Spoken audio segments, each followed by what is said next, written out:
It's Veganuary, a month expected to pass the 2 million milestone of vegans for the first time. But whilst we are eating less meat, we're producing more. Global demand is exploding. With the cost of living rising, people are demanding quantity at the cheapest possible price, and that means more animals being reared in intensive systems. And now this is hitting the courts. In what they say is a world first, campaigners will seek judicial review of what they claim are the dangers of rearing animals intensively. Specifically two things: zoonosis, that's diseases which spread from animals to humans, and the growing resistance to antibiotics. Alice Broff is one of the claimants, and she used to be a pig vet, but left because of concerns about the conditions she was witnessing. Just the sheer volume of animals generally in one space, breathing the same air, the unhygienic conditions, that close human-animal interface, the fact that the animals are very stressed and more susceptible to disease in the first place means that there's so much opportunity for disease to emerge, mutate and spread between a population and then pass to us.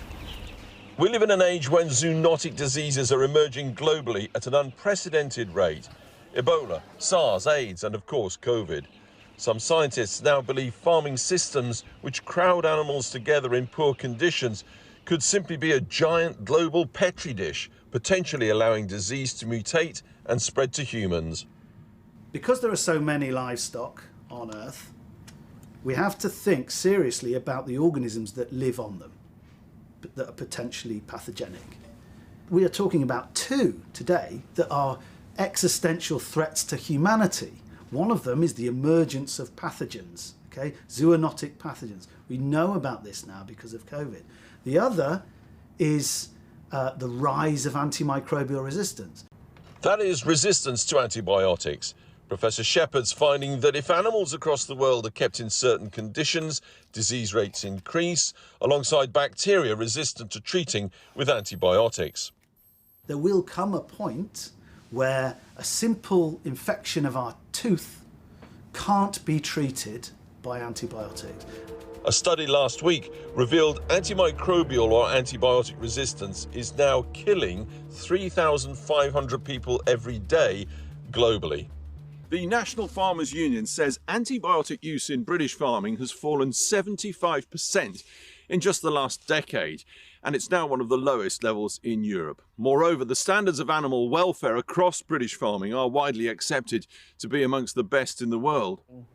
The government says our biosecurity measures are robust, British animal welfare standards high, whichever system they're kept in. They work closely with farmers to promote good flock management and husbandry practices, all of which underlines then the need for a global approach. We've been really ahead of the field in many areas. I think where farmers are really worried now is that if we up standards even further, which is what I want to see, then they may be undercut by cheaper products coming in from countries which don't have those high standards. After COVID, the world is re-examining the spread of zoonotic diseases from animals to humans, how we're coming into closer contact through destroying ever more of their habitat, and how we farm them for food. It's all part of a wider look at possible sources for the next pandemic. In recent years, we calculated out of 175 infectious health hazards that have emerged in these last decades, 75% are zoonotic. And of course, the problem of antibiotic resistance is growing. The overuse of antibiotics in farming is making some bugs that infect humans resistant to antibiotics.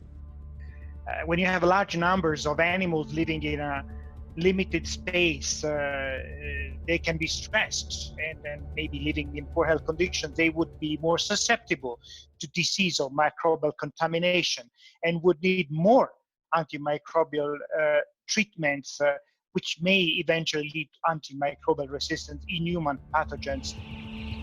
Tomorrow, the UK High Court will decide if intensive farming's impact on human health needs scrutiny. Regardless of the outcome, this marks an important signal across the world where animal husbandry is often far more brutal.